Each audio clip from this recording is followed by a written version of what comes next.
কচু শাক খেতে কিন্তু আমরা কম বেশি সবাই ভালোবাসি, কিন্তু কচু শাকের সাথে কিন্তু কচুর যে গোড়াটা থাকে সেটা দিয়ে কিন্তু ভাজি করলে খেতে ভীষণ ভালো লাগে। স্পেশালি আমার ভীষণ পছন্দের। আজকে তাই আপনাদের জন্য আমি কচুর যে গোড়াটা আছে সেটা ভাজি করে দেখাবো। এই জন্য নারিকেলের যে কচু আছে সেই কচুটা আমি নিয়ে নিয়েছি। কচুটাকে প্রথমে খুব ভালো করে ছুলে পরিষ্কার করে এরকম একটু ঝুরি ঝুরি করে কেটে নিতে হবে।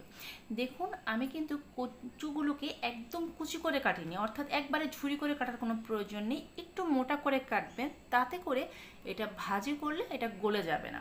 আর না হলে যদি একবারে ঝুরি করে কাটেন তাহলে কিন্তু এই কচুটা ভাজি করার পর গলে যাবে, খেতে ভালো লাগবে না। তাই এরকম একটু মোটা রেখে আপনারা এই কচুগুলোকে কেটে নেবেন। এদিকে কড়াইতে আমি দিয়ে দেবো সাদা তেল। আমি হাফ কাপের মতো সাদা তেল দিয়েছি। তেলটা গরম করে এখানে আমি 1 চামচের মতো কালো জিরা ফোড়ন দিয়ে দিলাম। এই কালো জিরাটা এই তেলের সাথে হালকা একটু ভেজে নিতে হবে। যখন দেখবেন কালো জিরাটা ভালো মতো ভাজা হয়ে এসছে, তখন এখানে আমি দিয়ে দেবো পেঁয়াজ কুচি। আমি এখানে 6-7টার মতো পেঁয়াজ খুব ভালো করে কুচি করে নিয়েছি। সেই পেঁয়াজ কুচিটা দিয়ে দিলাম, দিয়ে তেলের সাথে খুব ভালো করে ভেজে নেব। এই কচু ভাজিতে কিন্তু অবশ্যই এই পেঁয়াজ কুচিটা দেবেন, তাতে করে কচু ভাজিটা খেতে ভীষণ ভালো লাগে। এই পেঁয়াজ কুচিটাকে কিন্তু হালকা একটু ভেজে নিতে হবে। আমি চুলার আঁচটাকে মাঝারিতে করে পেঁয়াজটাকে খুব ভালো করে ভেজে নিচ্ছি।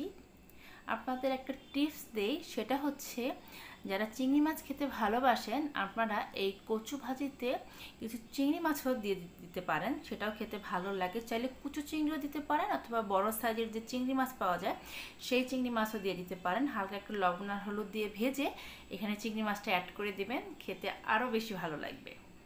দেখুন, পেঁয়াজটা কিন্তু একদম লাল করে ভাজা হয়ে গেছে। এর চেয়ে বেশি পেঁয়াজটা ভাজবো না, তাতে পুড়ে যাবে। এখন আমি যে কচুগুলো কেটে রেখেছিলাম সেগুলো দিয়ে দিলাম।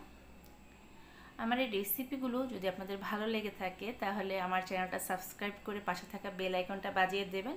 আমি যখনই আমার চ্যানেলে কোনো ধরনের রেসিপি আপলোড করব আপনি সবার আগে নোটিফিকেশন পেয়ে যাবেন।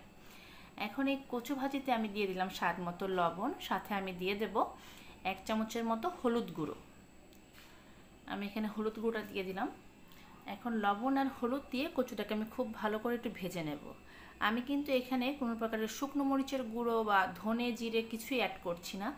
আপনারা যারা ঝাল বেশি পছন্দ করেন চাইলে এখানে একটু শুকনো মরিচের গুঁড়ো দিতে পারেন, কিন্তু সত্যি কথা বলতে কচু ভাজিতে আমার খুব একটা বেশি ঝাল ভালো লাগে না। এই জন্য আমি শুকনো মরিচের গুঁড়োর পরিবর্তে এখানে কাঁচামরিচ চিড়ে দিয়ে দেব। দেখুন, আমি কিন্তু কচুটাকে খুব ভালো করে ভেজে নিচ্ছি। অনেকে আমি দেখি এই কচুটা ভাজি করতে গেলে ভাপ দিয়ে জলটা ফেলে দিয়ে তারপর ভাজিটা করে। অনেকের ধারণা থাকে যে কচুটা মনে হয় গলায় ধরবে, কিন্তু বিশ্বাস করুন আপনারা ভাপ না দিয়ে এইভাবে ভাজিটা করে দেখবেন। যেহেতু নারকেলি কচু, এটা সাধারণত গলায় ধরে না আর খেতেও ভালো লাগে।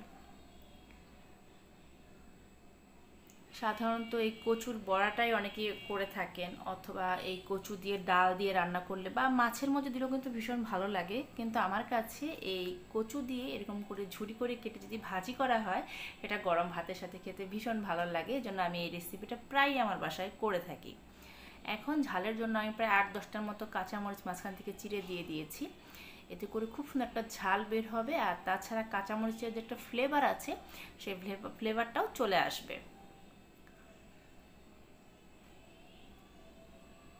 আপনারা চাইলে কিন্তু ঢেকেও এটা ভাজি করতে পারেন, তবে আমি না ঢেকে রান্নাটা করেছি, মাঝারি আঁচে রান্নাটা করেছি, তাই খুব সহজেই কচুগুলো ভালো মতো সিদ্ধ হয়ে গেছে, আমার ঢাকার প্রয়োজন পড়েনি। আপনারা যদি দেখেন যে কচুটা ঠিক মতো সিদ্ধ হচ্ছে না, সেই ক্ষেত্রে আপনারা চুলার আঁচটাকে কমিয়ে একটুখানি ঢেকে তারপর রান্নাটা করবেন, তাতে করে কচুগুলো খুব ভালোভাবে ভাজা হয়ে যাবে। আর কচুগুলো যখন ভাজবেন তখন একটু চেষ্টা করবেন কন্টিনিউ নাড়ার, না হলে নিচে লেগে যাবে। আমি আপনাদের ক্লোজ করে দেখাচ্ছি। দেখুন, ভাজিটা কিন্তু ঠিক এরকম হবে, অর্থাৎ একটু কচকচে থাকবে, একবারে গলিয়ে ফেলবেন না, তাতে করে খেতে ভালো লাগে না। আমার কাছে এই কচু ভাজা একটু কচকচে থাকলে পরে গরম ভাতের সাথে খেতে ভালো লাগে, এই জন্য আমি এর চেয়ে বেশি খুব একটা ভাজবো না। আপনারা অবশ্যই আপনাদের পছন্দ মতো কচুটা ভেজে নেবেন। ভাজাটা হয়ে গেছে, প্লেটে সার্ভ করে নিয়েছি, হয়ে গেল আমার কচু ভাজি। আশা করি আপনারা বাসায় এইভাবে ট্রাই করে দেখবেন আর আমাকে কমেন্ট করে জানাবেন আপনাদের কেমন লাগলো। সবাই ভালো থাকবেন।